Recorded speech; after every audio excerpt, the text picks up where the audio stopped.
Selamat datang di pertemuan dua hukum waris perdata. Pada sesi ini kita akan membahas bagaimana hak atas harta kekayaan beralih dari pewaris kepada ahli waris dalam kerangka hukum perdata Indonesia. Secara sederhana, hukum waris perdata adalah aturan yang mengatur peralihan hak dan kewajiban tertentu dari seseorang yang meninggal dunia kepada orang yang berhak menerimanya. Bidang ini penting karena perpindahan harta setelah kematian tidak bisa dibiarkan berlangsung tanpa kepastian. Hukum diperlukan agar status rumah, tanah, tabungan, atau benda berharga lain menjadi jelas. Dengan adanya pengaturan, potensi sengketa antara anggota keluarga bisa ditekan dan setiap pihak memahami dasar haknya masing-masing. Bayangkan orang tua meninggalkan sebuah rumah. Pertanyaannya bukan hanya siapa yang menempati rumah itu, tetapi siapa yang secara hukum berhak mewarisinya. Disinilah hukum waris perdata bekerja. Ia memberi kerangka untuk menentukan ahli waris, cara peralihan, serta batas-batas yang harus dihormati. Jadi, hukum waris bukan sekadar soal pembagian harta. Ia juga menyangkut tertib hukum, perlindungan keluarga, dan kepastian atas hubungan keperdataan. Setelah ini, kita akan masuk ke asas-asas utama yang membentuk cara hukum waris perdata dipahami dan diterapkan. Untuk memahami hukum waris perdata dengan baik, kita perlu melihat 4 asas utamanya. Asas-asas ini membantu kita membaca aturan waris bukan hanya sebagai pasal, tetapi sebagai sistem yang punya tujuan. Kelompok pertama berkaitan dengan kepastian hukum dan keadilan. Keduanya sangat penting karena pewarisan sering menyentuh kepentingan keluarga, harta, dan hubungan yang sensitif. Asas kepastian hukum berarti peralihan warisan harus dapat ditentukan dengan aturan yang jelas.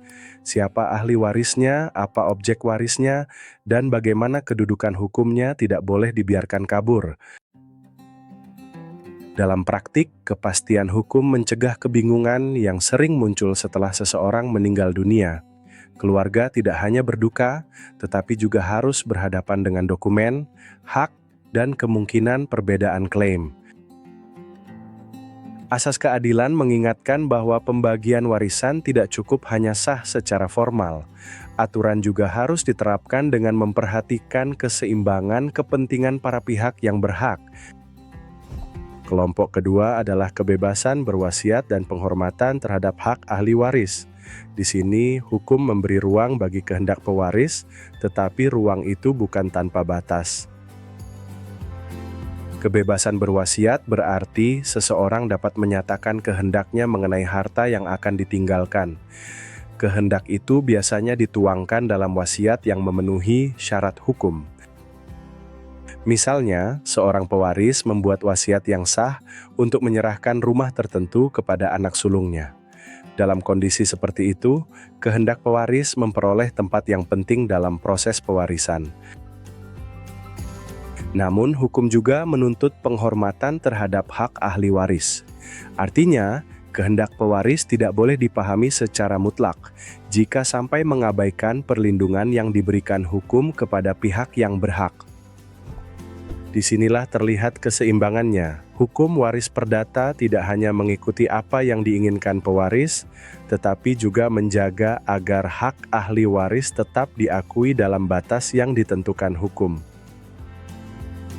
Jadi, 4 asas ini bekerja bersama. Kepastian memberi kejelasan, keadilan memberi arah, kebebasan berwasiat memberi ruang kehendak, dan perlindungan hak ahli waris menjaga keseimbangan dalam praktik pewarisan. Pemahaman atas asas-asas ini akan memudahkan kita saat membaca sumber hukum dan ketentuan KUH Perdata pada bagian berikutnya. Setelah memahami asas-asasnya, kita beralih ke sumber hukum waris. Dalam konteks hukum perdata, titik rujuk utamanya adalah KUH Perdata. KUH Perdata menjadi dasar penting karena di sanalah pengaturan waris perdata disusun secara sistematis, sehingga banyak persoalan pewarisan dirujukkan ke ketentuan ini. Namun sistem hukum Indonesia tidak berdiri hanya pada satu sumber. Dalam praktik, hukum adat juga sering menjadi konteks yang relevan ketika masyarakat masih memegang pola pewarisan tradisional. Selain itu, hukum agama memiliki peran penting bagi kelompok masyarakat tertentu, terutama ketika pengaturan waris dipahami dalam kerangka keyakinan dan norma keagamaan. Kita juga perlu mengingat adanya peraturan perundang-undangan lain yang dapat memberi konteks tambahan, tergantung pada masalah hukum yang sedang dihadapi. Karena itu, saat mempelajari hukum waris di Indonesia, penting untuk melihat hubungan antara sumber utama dan konteks pendukungnya. Pendekatan ini membantu kita memahami mengapa praktik pewarisan bisa berbeda antar lingkungan hukum.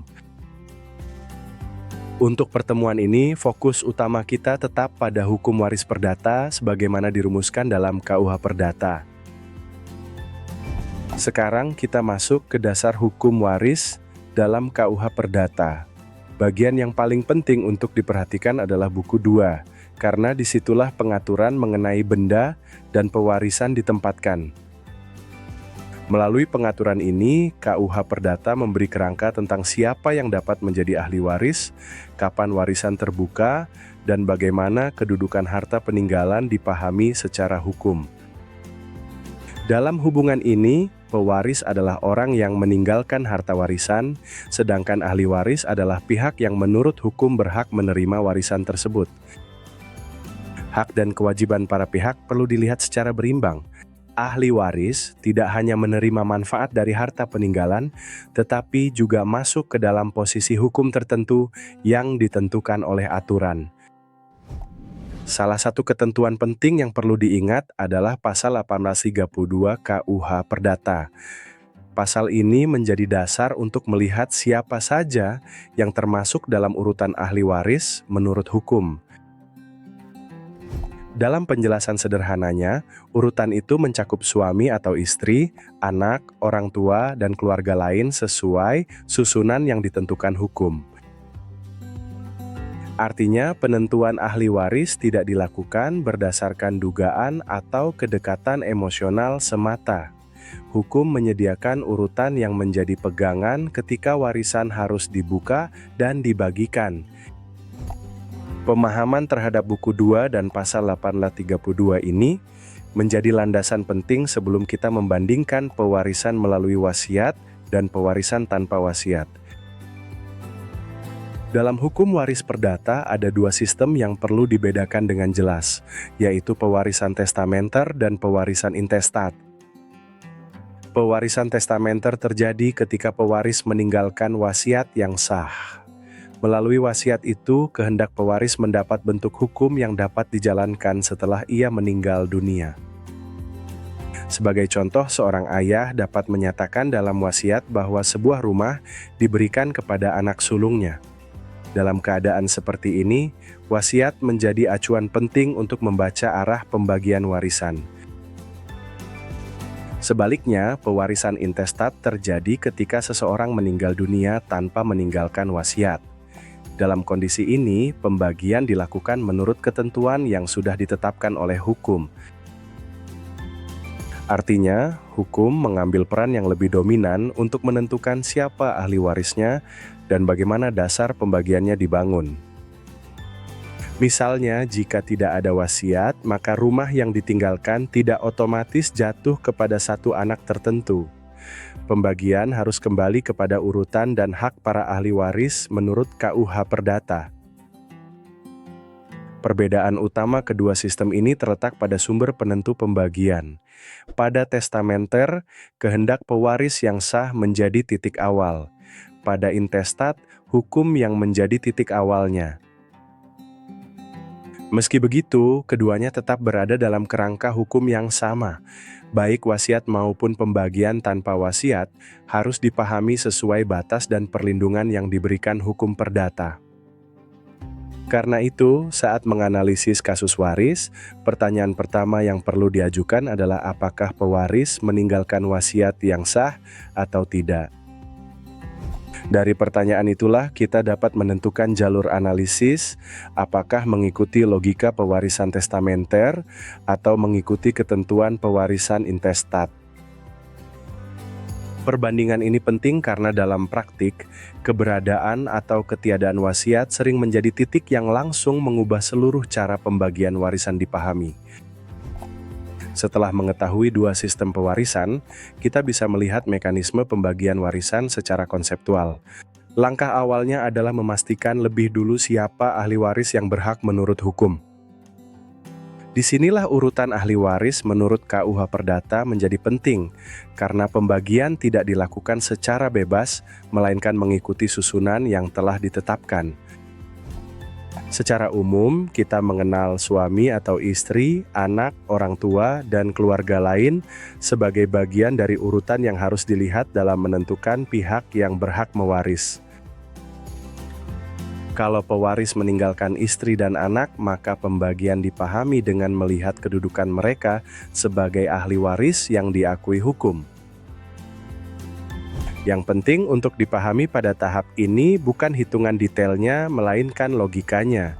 Hukum lebih dulu menentukan siapa subjek yang berhak, baru kemudian pembagian dibahas lebih lanjut. Pendekatan seperti ini membantu kita membaca persoalan waris secara tertib. Kita tidak langsung bertanya berapa bagiannya, tetapi mulai dari siapa saja yang sah masuk sebagai ahli waris. Sebagai penutup, ingat kembali 4 asas penting hukum waris perdata: kepastian hukum, keadilan, kebebasan berwasiat, dan penghormatan terhadap hak ahli waris menjadi dasar untuk memahami seluruh pembahasan kita. Kita juga telah melihat bahwa sumber utama pengaturannya ada dalam KUH Perdata, terutama buku Dugula, dan bahwa pewarisan dapat berlangsung melalui wasiat atau tanpa wasiat menurut ketentuan hukum. Dengan bekal ini, cobalah refleksikan bagaimana hukum menjaga keseimbangan antara kehendak pewaris dan perlindungan hak ahli waris. Pertanyaan itu sangat baik untuk kita bawa ke diskusi kelas. Semoga pertemuan ini membantu Anda membaca hukum waris perdata dengan lebih runtut, kritis, dan kontekstual. Sampai jumpa pada pembahasan berikutnya.